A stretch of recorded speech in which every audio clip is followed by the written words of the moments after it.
There is a river in the mountains of northern Greece that the ancients believed no man could cross the same way twice. Not because the crossing changed, because the river did. Every second new water, every second a different river wearing the same name. A man once stood at its bank, furious. He had come to cross where he always crossed, at the hour he always crossed, and the water was higher than yesterday, colder than he expected, faster than his plan allowed. So he did what most of us do when life refuses to match our expectations. He fought it. He pushed against the current with his whole body, cursing the river for not staying still, for not being the river of yesterday. He drowned 3 feet from the shore he was trying to reach. A second man arrived an hour later. Same river, same current, same cold. But he did something strange. He stopped resisting the water's direction and let it carry him diagonally, downstream toward a bend in the bank he hadn't originally planned to reach. He didn't fight the river's nature. He worked with it. He crossed in 4 minutes without a single wasted motion. Same river, same danger. 2 completely different outcomes. And the only variable that changed was this. One man tried to force reality to bend to his will, and the other man learned to move with the current beneath him. This is not just a story about a river. This is the story of your life right now. Somewhere in your world today, there is a current you are fighting. A job that isn't what you planned. A relationship that changed shape without asking your permission. A body that is aging on its own schedule. A plan that fell apart despite your effort, your prayers, your late nights, your sacrifice. And the ancient Stoics, men who buried children, lost fortunes, were exiled from their homes, and still built some of the calmest, most powerful minds in human history, discovered something almost 2,000 years ago that modern psychology is only now catching up to. The suffering was never really about the river. It was about the fighting. By the end of this video, you will understand exactly why your resistance is costing you more than the difficulty itself ever could, and you will walk away with a completely different relationship to the parts of your life you cannot control. Stay with me, because the third story I'm going to tell you today might be the most important 12 minutes you spend on yourself this year. Welcome back to Wisdom of the Stoics, ancient wisdom for the modern mind. If this is your first time here, this channel exists for one reason. We take the philosophy that helped emperors rule empires, that helped slaves find freedom in their own minds, and that helped ordinary people survive plagues, wars, exile, and loss, and we translate it into something you can actually use on a Tuesday morning when your inbox is full and your patience is thin. We study Marcus Aurelius, the emperor who wrote his private journal not for an audience of millions, but simply to remind himself how to be a good man in a hard world. We study Epictetus, who was born a slave, crippled by a master's cruelty, and still became one of the most influential teachers of freedom the world has ever known. We study Seneca, statesman and playwright, a man who counseled Rome's most dangerous emperor by day and reflected on mortality and meaning by candlelight. These were not men who lived easy lives in ivory towers.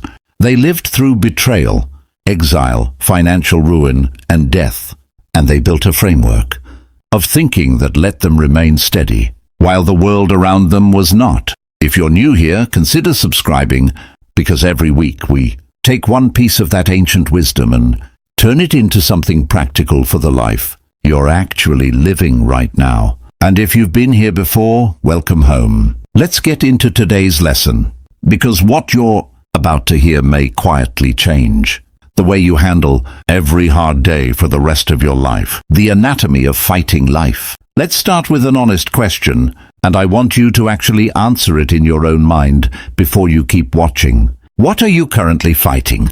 Not fighting with your fists, fighting with your mind. What situation right now are you mentally wrestling against, wishing it were different, replaying, resenting, resisting? Maybe it's a diagnosis. Maybe it's a breakup you didn't choose. Maybe it's a career that stalled when you thought by now you'd be further along. Maybe it's simply the fact that today didn't go the way you needed it to. Here's what the Stoics understood 2,000 years before modern psychology. gave it clinical names. There are two separate layers to every difficulty you face. The first layer is the event itself, the diagnosis, the breakup, the delay, the disappointment. The second layer, and this is the one almost nobody talks about, is the mental war you wage against the event happening at all. Marcus Aurelius, arguably the most powerful man alive in his era, wrote something in his private journal that should stop you in your tracks. He said that the obstacle in the path becomes the path. Not ignore the obstacle, not pretend. The obstacle isn't there. The obstacle itself becomes the way forward. Once you stop treating its existence as a personal insult. Most of us don't do this. Most of us treat difficulty as if it's a mistake in the universe's paperwork, as if pain, delay, loss, and disappointment are clerical errors that should never have been assigned to our file. And so when they arrive anyway, we don't just experience the difficulty, we experience the difficulty plus our own outrage that it dared to show up. Think about the last time you were stuck in traffic and truly late for something important. The traffic itself cost you what, 15 minutes? But how much of that 15 minutes did you spend calm, thinking clearly, planning your next move? And how much of it did you spend gripping the steering wheel, replaying every reason this shouldn't be happening, mentally rehearsing arguments with a system that could not hear you? The traffic was 15 minutes. Your suffering may have lasted the whole day. This is the first truth we need to sit with before we go any further. Fighting reality doesn't change reality. It only adds a second layer of pain on top of the first. And the second layer, the resistance, is almost always the heavier one. I want to introduce you to someone. I'll call her Elena. Her story isn't unusual, which is exactly why it matters. Story 1. Elena and the diagnosis she didn't choose. Elena was 34 when the letter came. Not a phone call, a letter, cold and clinical, confirming what a specialist had suspected for months. An autoimmune condition, chronic, manageable, but never fully gone. The kind of diagnosis that doesn't end your life, but rewrites the terms of it permanently. For the first year, Elena fought. Not the illness itself. You cannot out-argue a body's biology, but everything around it. She fought the idea that this was happening to her specifically, as if the universe had made some kind of targeting error. She fought the doctor's advice when it didn't match the life she had already planned. She fought her own fatigue, pushing through days she should have rested, then paying for it in flare-ups that cost her weeks. She fought the calendar, refusing to adjust her ambitions, her workload, her expectations of herself, because adjusting them felt like losing. Every single day became two battles: the illness itself, which she genuinely could not control, and her war against the fact that the illness existed at all, which she could control and which she chose every morning to keep fighting. She told me, she told a friend, who later became a mutual friend of mine, this story, that the turning point came not from a doctor, but from an old, worn paperback of meditations that had been sitting on her father's bookshelf for 20 years. She picked it up on a night she couldn't sleep, more out of desperation than curiosity. And she found this line, one that Marcus Aurelius wrote to himself, not to an audience, in the middle of a military campaign while he was likely exhausted, ill himself and grieving losses of his own, that a person's wrongdoing or a difficult circumstance doesn't actually harm your mind, unless your mind decides it is harmed. Elena read that line probably a dozen times, because what it was suggesting was almost offensive at first. Was he saying her diagnosis wasn't real? No, he was saying something far more precise. The diagnosis was real. The pain was real. The limitations were real. But the added suffering, the rage, the sense of injustice, the exhausting daily war against a fact that could not be changed, that part was optional. That part was a second river she was choosing to fight, layered right on top of the first one she had no choice about. She didn't become a different person overnight. Nobody does. But she started asking herself one question every time she felt the old resistance rising. Is this something I can change, or is this something I need to move with? if it was something she could change, which foods triggered flare-ups, which specialists to trust, how to structure her week. She acted decisively with full effort. That's not passivity. That's wisdom applied correctly. But if it was something she couldn't change, the existence of the condition itself, the fact that her body now had different rules than it used to, she stopped, spending her limited energy at war with it. She started asking a completely different question. Given that this is now true, how do I move well within it? 2 years later, Eleanor is not cured. The Stoics never promised a world without hardship. They were far too honest for that kind of comfort. But she describes her life now as lighter, not because the illness got easier, but because she stopped adding a second illness on top of it, the illness of resistance. I tell you Elena's story first because I want you to notice something important before we go further. Flowing with life is not the same as giving up. It's not resignation. It's not weakness. It is, in fact, one of the most demanding disciplines a human mind can practice, because fighting is instinctive and flowing is trained. If any part of Elena's story felt uncomfortably familiar to you, if there's a diagnosis, a limitation, a hard truth in your own life you've been at war with, I want you to type one word in the comments right now: river. Just that. It helps me understand how many of you are carrying something like this today, and it helps this message reach someone else who needs to hear it. We'll come back to why that small act of naming it actually matters later in this video, why your mind is wired to fight. Before we go further into how to flow, we need to understand why fighting feels so natural in the first place. Because if you don't understand the mechanism, you'll keep falling back into it no matter how many quotes you memorize. Your nervous system was not built for a world of emails, diagnoses, breakups, and long-term financial plans. It was built over hundreds of thousands of years for a much simpler and much more dangerous world, one where a rustle in the grass might be the wind, or might be a predator about to end your life in the next 4 seconds. In that world, resistance was survival. If a lion charged, your ancestors didn't calmly accept the situation and flow with the current. They fought or they ran immediately with every resource their body had. The amygdala, that small almond-shaped structure deep in your brain, exists specifically to override slow, deliberate thinking in moments of danger and force, instant reaction. The problem, and this is the core insight that makes Stoic philosophy so strangely modern, is that this ancient alarm system cannot tell the difference between a lion and a difficult email.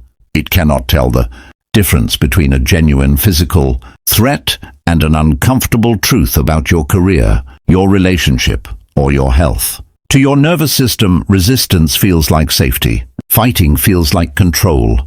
Even when there is nothing to fight and nothing to control, your body still reaches for the same ancient weapon: tension, adrenaline, the clenched jaw, the racing thoughts, the urge to push back against something that cannot be pushed. Epictetus, teaching students in Rome nearly 2,000 years ago, identified this exact mechanism without any of our modern neuroscience.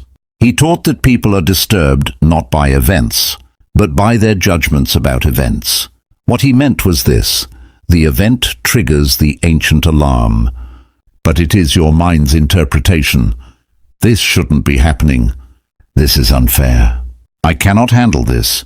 That turns a simple biological alarm into hours, days or years of suffering. Here's the part that changes everything, though. Epictetus didn't just diagnose the problem. He handed us the tool to work with it, and it's called the dichotomy of control, and it might be the single most practical idea in the entire Stoic tradition. He divided everything in existence into 2 categories. In the first category, things within our control. Our judgments, our efforts, our desires, our responses, our character. In the second category, everything else. Other people's opinions, the weather, the actions of others, our reputation, our health outcomes, the past, and most of the future. And here is his radical claim: the only sane place to invest your energy, your worry, your fighting spirit, is Category 1. Anything you pour into Category 2 is, by definition, energy wasted on something that was never going to move, no matter how hard you pushed. Think back to the river. The current's direction, its speed, its temperature, none of that was in the first man's control. His only real choice was how he moved his own body in response to it. The moment he tried to control the river itself, he was already fighting a battle he could not win. This is the mechanism behind almost every unnecessary suffering in modern life. We fight our boss's opinion of us, Category 2. We fight a partner's decision to leave, Category 2. We fight the fact that we're aging, Category 2. We fight a global economy, a pandemic, a diagnosis, another person's choices, all Category 2, all completely outside our hands, and yet we spend the majority of our emotional energy exactly there. Meanwhile, Category 1, our own effort, our own judgment, our own next action, often sits almost entirely neglected, because it doesn't feel as urgent as the fight. Fighting feels like doing something. Flowing feels, at first, like doing nothing at all, but that feeling is a lie your ancient nervous system is telling you. Flowing is not passivity. Flowing is precision, pouring 100% of your finite energy into the 10% of your circumstances you can actually influence, and releasing your grip on the 90% you cannot. Story number 2, James and the marriage that ended without his permission. I want to tell you about James now, because his story shows what happens when a person applies this dichotomy, imperfectly at first, and how the correction unfolds. James was 41 when his wife told him she wanted a divorce. 19 years of marriage, 2 children, a house they built together, quite literally, hanging drywall on weekends when they were young and broke and in love. And then, on an ordinary Tuesday evening, she told him it was over, and no explanation he could construct, no promise he could make, no negotiation he could offer, was going to change her decision. For months James fought, not loudly, not in dramatic scenes, but internally, constantly.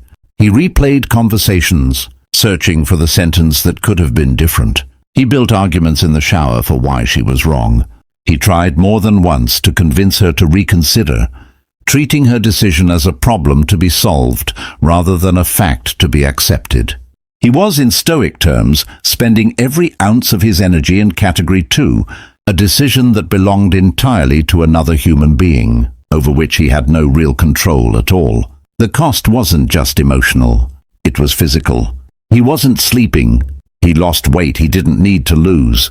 He was short with his children during the exact months they needed his steadiness the most.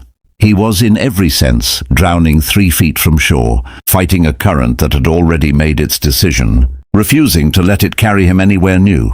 The shift for James didn't come from a book at first. It came from his own son, 11 years old at the time, who asked him one evening why he seemed so far away even, when he was sitting right there in the room. That single, simple question, from a child cut through months of internal noise in a way that no self-help article ever had. James later found his way to Seneca, specifically to a set of letters Seneca wrote to a grieving friend named Marcia, whose son had died years earlier and who was still, according to Seneca, drowning in a grief she refused to let move through her. Seneca's message to Marcia was not stop feeling pain. It was something more precise and honestly more compassionate. He told her that excessive grief that refuses to acknowledge what has actually happened and instead keeps arguing with the past, becomes a second wound layered on top of the first, self-inflicted and entirely within her power to release, even while the original loss remained permanently, appropriately painful. James began to separate the 2 rivers in his own life. The first river, the marriage, had ended. That was fact, permanent, painful, entirely outside his control, no matter how much he wished otherwise. The second river, his ongoing internal war against that fact, his refusal to let it be true, his hours spent constructing arguments for a reality that no longer existed. That second river, unlike the first, was entirely his to redirect. He didn't do this by suppressing his grief. That's a common and important misunderstanding of Stoicism that we need to address directly right here because it matters. Stoicism does not ask you to feel nothing. Even Marcus Aurelius wept. Even Seneca acknowledged the wisdom of tears in their proper measure. What Stoicism asks is that you stop adding unnecessary suffering to necessary pain, that you let the grief that belongs to the situation move through you without manufacturing an entirely separate war against the fact of the situation itself. Within a year, James described something that surprised even him. He wasn't happy the marriage ended. He would tell you honestly, even now, that he wishes it hadn't. But he had stopped drowning. He had redirected his energy toward what remained in his control. How he showed up for his children, how he rebuilt his own daily structure, how he chose to interpret this new chapter rather than treating it as a life sentence. He crossed the river, not because the current became gentler, because he finally stopped fighting its direction and let it carry him toward a shore he hadn't originally planned to reach, but which turned out to be solid ground all the same. If you've ever fought a decision that wasn't yours to make, a partner's choice, a company's layoff, a friend's silence, take a moment right now and consider subscribing to this channel, because we go deeper into exactly this kind of practical philosophy every single week. And this is precisely the kind of thinking that helps in the moment's life, doesn't ask your permission before changing. The difference between flowing and giving up. I want to pause here and address the objection that's probably forming in some of your minds right now, because it's a fair one, and the Stoics themselves took it seriously. Doesn't flowing with life just mean giving up? Doesn't accepting what you cannot control eventually bleed into accepting things you actually could have changed if you'd fought harder? This is the single most important distinction in this entire video. So let's be precise about it. Flowing with life is not passivity. It is not surrender in the sense of quitting. It is surrender in a completely different sense. The surrender of energy, wasted on the unchangeable, redirected entirely toward the changeable. The river metaphor holds up beautifully here if you follow it closely. The skilled swimmer, who lets the current carry him diagonally, is not floating, limp and lifeless downstream. He is working hard with every muscle in his body, but he is working with the water's actual direction instead of against it. He reaches the shore faster and with far less injury than the man who tried to swim straight across a current that had other plans.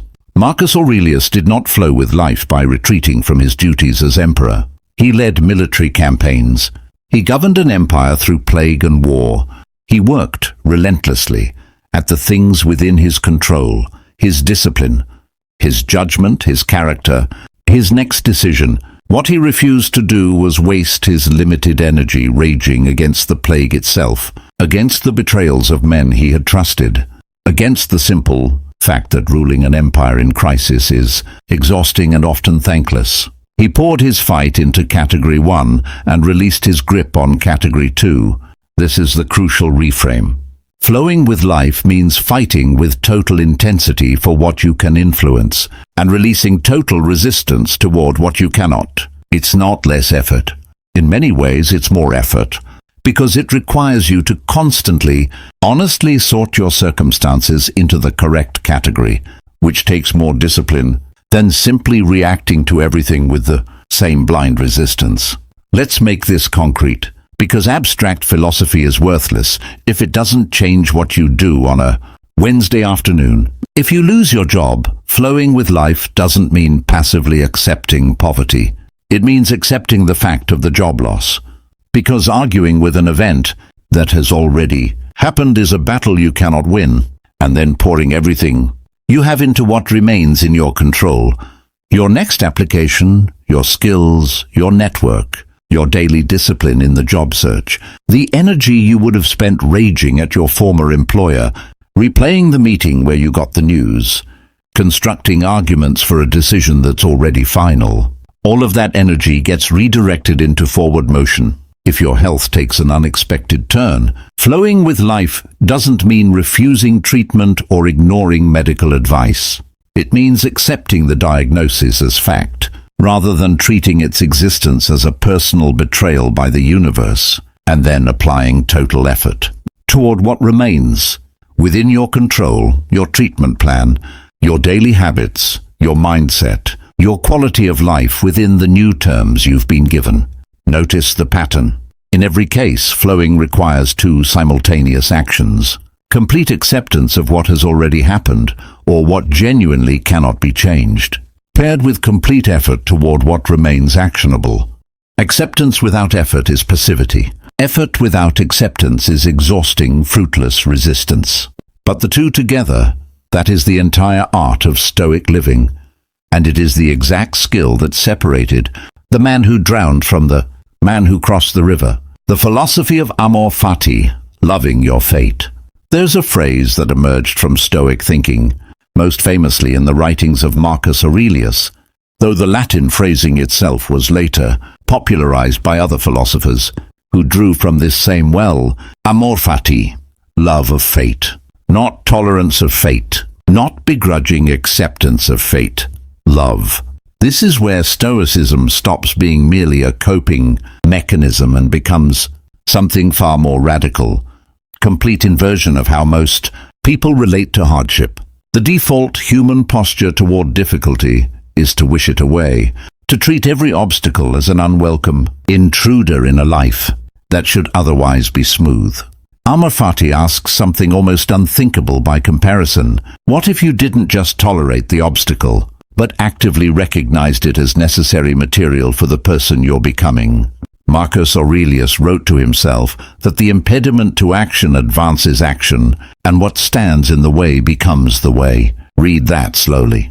He's not saying obstacles are secretly good in some sentimental, silver lining sense. He's saying something more structurally precise, that the obstacle itself is not separate from your path. It is the actual material your path is made of. There is no path around difficulty toward a well-lived life. The difficulty, engaged with correctly, is the path. Think about anyone you deeply admire for their strength of character.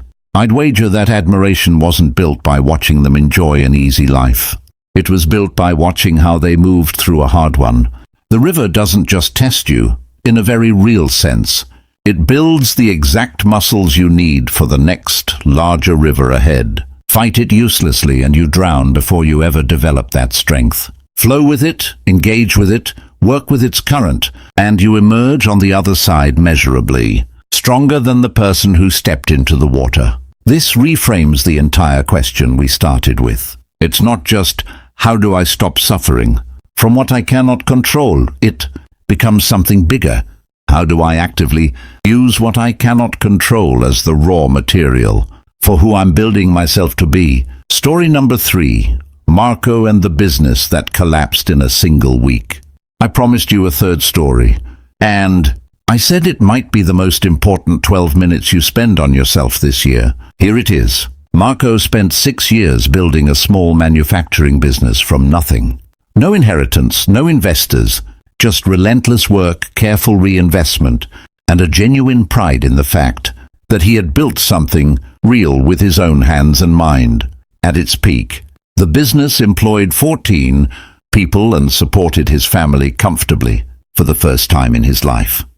Then, over the course of a single terrible week, a combination of a key client's sudden bankruptcy, a supply chain disruption nobody could have predicted, and a cash flow gap that had been quietly building for months, collapsed the entire operation.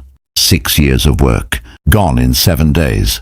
Marco's first instinct, and I want you to notice how universally human this instinct is, because it's probably your instinct too, was total consuming resistance. He spent the first month barely sleeping, running endless scenarios of what he could have done differently, constructing an alternate timeline in his mind where the client hadn't gone bankrupt, where he'd seen the warning signs earlier, where a different decision at some branching point 6 months earlier would have saved everything.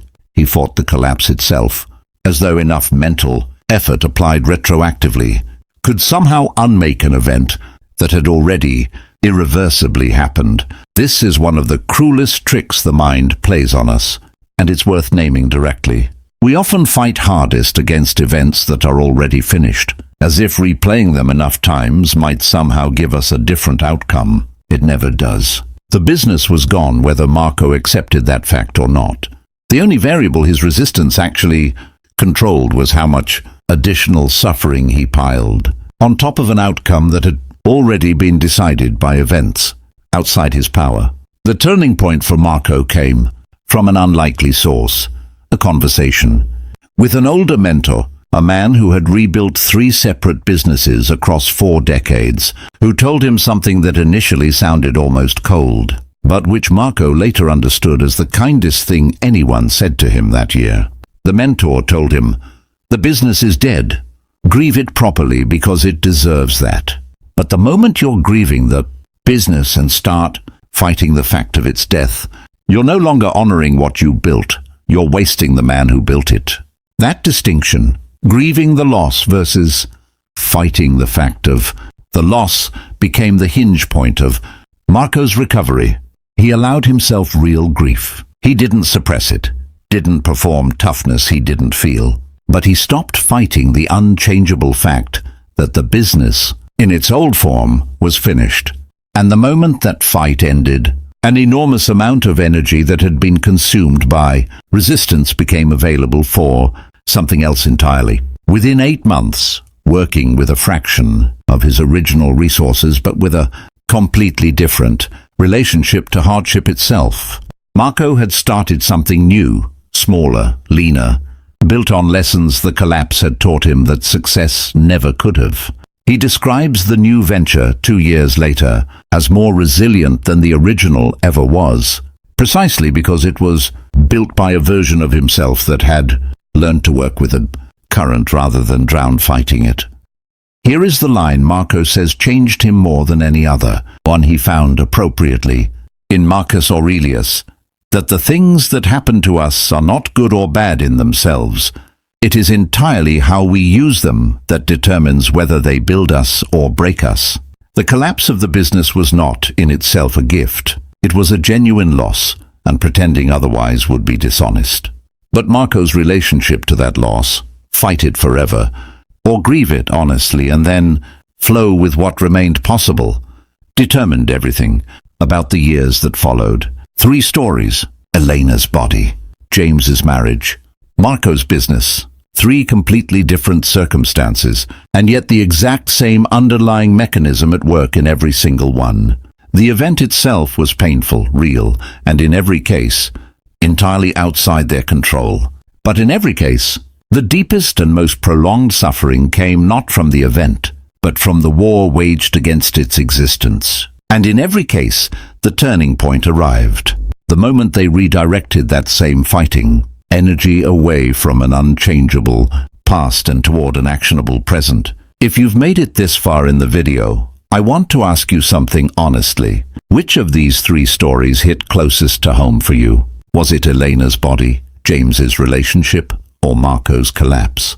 Tell me in the comments, not because I need the engagement, but because I read every single one of these, and knowing which story resonates helps me understand what this community is actually carrying, so future videos can meet you exactly where you are. The practical tools, how to actually flow. Understanding the philosophy is one thing. Living it on an ordinary Tuesday when your patience is already thin is another.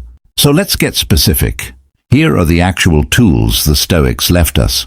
Not vague encouragement, but concrete practices you can start using today. The first tool is the morning reservation, or in Latin, the practice of premeditatio malorum, the premeditation of adversity. Every morning before the day's difficulties arrive, the Stoics practiced briefly imagining what might go wrong, not to create anxiety, but to remove the shock. Marcus Aurelius began entire journal entries reminding himself that today he might encounter the meddling, the ungrateful, the arrogant, the treacherous, and that expecting this in advance meant none of it would catch him off guard. None of it would feel like a personal betrayal by a universe that owed him a smooth day. This is strikingly close to what modern resilience research now confirms. independently that people who mentally rehearse difficulty in advance, without spiraling into anxiety, recover from actual difficulty significantly faster than people who assume smooth sailing and get blindsided. The goal isn't pessimism. It's removing the "this shouldn't be happening" reaction before it has the chance to hijack you. When you've already accepted this morning that today might include friction, the friction itself loses half its power over you. The second tool is the dichotomy sort, and this is the single most useful daily habit from everything we've discussed. When you feel resistance rising, that tight, fighting sensation in your chest or your jaw, pause and ask one simple question: is this within my control or is it not? If it is within your control, act immediately, decisively, without wasting further time in the emotional resistance phase. Send the email, make the appointment, have the hard conversation. Fighting is wasted here. Action is what's needed. If it is not within your control, another person's decision, an outcome already determined, a diagnosis already given, a past event already finished, then the only appropriate response is release. Not because the situation doesn't matter, but because your fighting spirit applied there produces nothing except your own exhaustion. Redirect that same energy toward the nearest thing that actually is in your control. This single sorting habit, practiced consistently, is close to the entire operating system of Stoic philosophy compressed into one repeatable question. The third tool is the view from above, a practice Marcus Aurelius returned to repeatedly in his private writing. When a difficulty feels overwhelming, he would imagine viewing it from an enormous height, as if looking down at the entire earth, watching armies march, cities rise and fall, generations live and die in the span of what, from that height, looks like a single afternoon. This wasn't meant to make his problems feel unimportant in a dismissive way. It was meant to restore proportion. A crisis that consumes your entire mind at ground level often shrinks to its true, survivable size when viewed with a wider lens. Try this the next time something feels unbearable. Zoom out, not to minimize your pain, but to see it inside the larger context of a life that has survived hard things before and will very likely survive this one too. The fourth tool is negative visualization, applied to what you already have, not just what you fear losing. The Stoics regularly practiced briefly, imagining the loss of things they currently possessed, not morbidly, but as a method of restoring gratitude that daily familiarity tends to erode. Imagine, briefly, a day without the relationships you currently have, the health you currently enjoy, the roof currently over your head. This isn't meant to create fear. It's meant to restore your awareness of how much is actually going right, even in the middle of what feels like an entirely difficult season. The fifth and final tool is what I'd call evening review, a practice Seneca wrote about explicitly, reviewing each day before sleep. Honestly, without excessive self-punishment. Where did you fight something today that wasn't in your control? Where did you waste energy resisting an unchangeable fact? And separately, where did you act well with discipline on something that actually was within your power? This isn't about guilt. It's about calibration. The same way an athlete reviews game footage, not to punish themselves, but to improve the very next attempt. These 5 tools are not complicated. None of them require special equipment, hours of free time, or a retreat in the mountains. They require one thing only, which is also the hardest thing: consistent practice, especially on the days you least feel like practicing them, because those are exactly the days you need them most. The deeper truth, why this matters beyond any single hardship. I want to close the teaching portion of this video with something that goes slightly beyond the immediate, practical advice, because I think it's the truth underneath everything we've discussed today. Life will never stop presenting you with rivers. That is simply the nature of being alive. The moment you successfully navigate one current, another will appear further downstream, because that is not a flaw in your particular life, and it is the basic structure of every life that has ever been lived, including the emperors and philosophers we've quoted throughout this entire video. Marcus Aurelius ruled the most powerful empire on earth, and he still buried multiple children, still fought a plague that killed millions, still faced betrayal from men he trusted completely. Wealth and power did not exempt him from the river. Nothing exempts anyone from the river. This is either terrifying or liberating, depending entirely on how you choose to interpret it, and that choice, right there, is itself the most stoic act available to you. If you interpret the endlessness of life's difficulties as evidence that something is wrong, that you're somehow failing at a life that should otherwise be smooth, you will spend your entire existence in a state of low-grade war against reality itself, exhausted before you even reach the difficulties that are actually solvable. But if you interpret the endlessness of difficulty as simply the terrain of being human, the same terrain every person who ever lived has walked, including the ones history remembers as wise, strong, and admirable, then each new river stops being evidence that your life is broken and starts being simply the next occasion to practice a skill you are, with each attempt becoming genuinely better at. This is the quiet promise underneath everything Stoic philosophy offers, and it is not a small one. It does not promise you a life without rivers. No honest philosophy could promise that, and you should be suspicious of anyone who tries to sell it to you. What it promises instead is this, that with consistent practice, you can become the kind of person who crosses rivers instead of drowning in them. Not because the currents get weaker, because you get better at reading them, working with them, and directing your finite strength toward the one thing that was always, actually within your control, not the river, but the way you move through it. Elena did not choose her diagnosis. James did not choose his divorce. Marco did not choose his collapse. None of them controlled the current, but every single one of them eventually controlled how they moved through it.